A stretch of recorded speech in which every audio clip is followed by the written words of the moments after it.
Okey, jom kita tengok apa function yang ada pada jam ni. So ni jam G-Shock DW5600E-1VDF.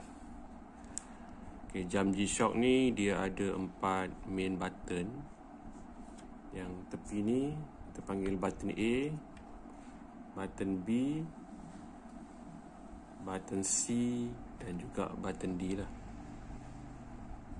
Lalu kalau kita dapat jam, kita nak tengok sama ada dia menyala lampu, kita akan tekan button D ni. Nampulah, dia akan menyala selama 2 second, 2 saat. Okey, button A, button B dan button C, dia punya function lain sikit. Kita start dengan button C lah.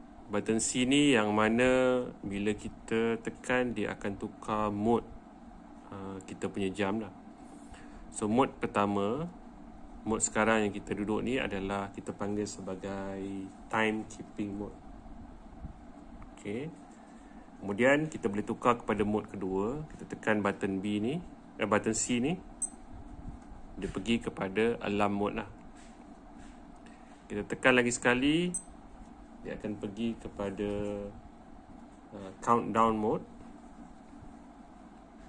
Kemudian kalau kita pergi kepada mode keempat, ini adalah stopwatch mode. Okay, so kita tekan lagi sekali dan dia akan balik kepada timekeeping mode lah kat sini.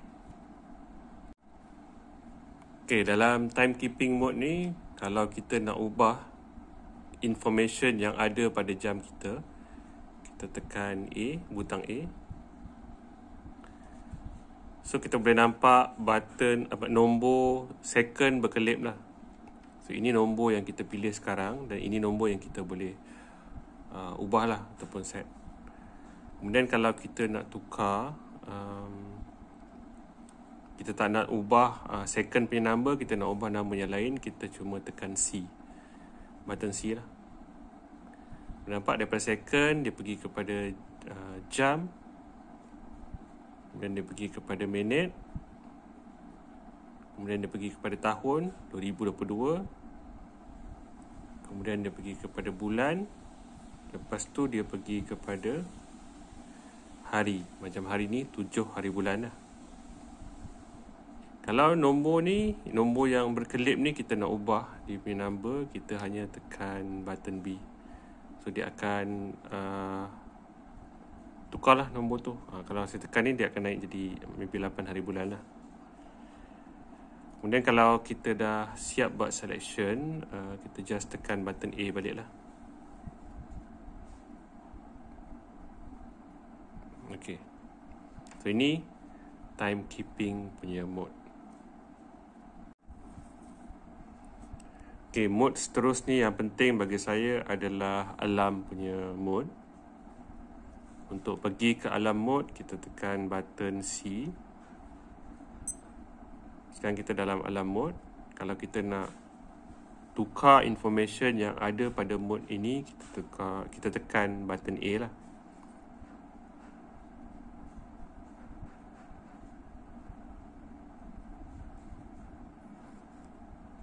So kita boleh nampak jam sekarang dia berkelip lah. Dan kita boleh tukarlah jam ni. Macam saya nak bagi jam ni kepada parent. Kalau dia nak bangun subuh, saya nak dia berbunyi pada pukul 5 pagi lah. 6, 7, 8 dan seterusnya. Okay. Kalau macam ni saya nak dia pergi, saya nak dia berbunyi pada pukul 5 pagi. Okay, kalau kita nak tukar nombor yang lain pula, kita tekan butang C. Pada jam dia pergi kepada minit. Kemudian kalau saya tekan lagi sekali, dia pergi kepada bulan dan hari lah. Okay, so saya tak nak pilih apa-apa sebab saya nak alarm ni berbunyi setiap hari. Jadi saya tak perlu define number dia lah. So bila saya dah siap benda ni, macam biasa kita tekan balik butang A.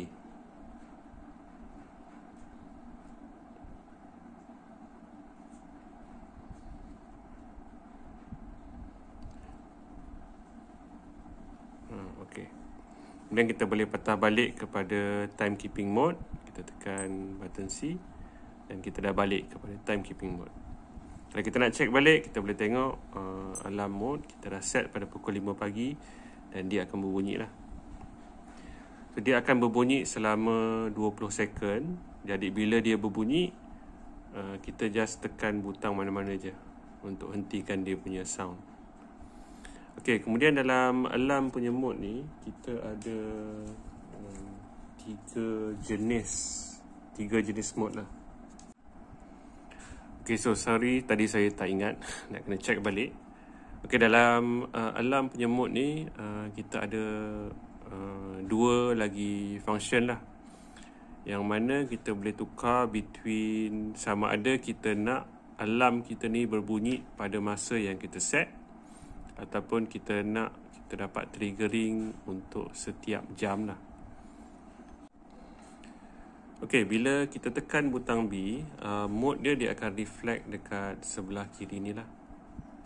Jadi sekarang kita tak nampak ada apa-apa lambang. So bermaksud sekarang ni alarm mode dan juga hourly mode tak aktif.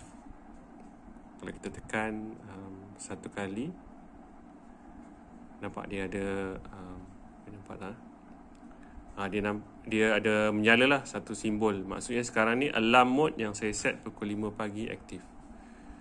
Kalau kita tekan lagi sekali, yang ni pula hourly mode aktif. Maksudnya setiap jam dia akan bagi kita notification lah. Kalau kita tekan lagi sekali, ini dua-dua mode aktif. Dalam kes saya nak set dia hanya alarm saja yang aktif lah. So set macam ni. Okay, so ni antara function yang kita ada pada jam kita. Kita ada lagi function yang lain, iaitu backlight punya function.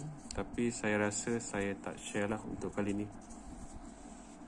Sebab bila kita pakai lampu untuk menyalakan kita punya screen ni, dia pakai LED lah. So LED ni macam kita tahu dia akan drain kita punya bateri lah. Kalau kita pakai frequent, lagi cepat bateri kita akan drain. So apa yang saya share function, dua function hari ni. Satu function yang mana untuk kita setkan kita punya jam, kita punya tahun, kita punya hari dan bulan. Kemudian kita boleh set juga kita punya alarm lah. Okay, so diharap video ni dapatlah memberi sedikit kita kata bantuan lah kepada siapa-siapa yang nak mencari jam Casio G-Shock yang sama lah. So ni dia punya model tadi, DW5600E. So setakat ni saja video kita untuk kali ni. Semoga dapat membantu yang lain. Bye.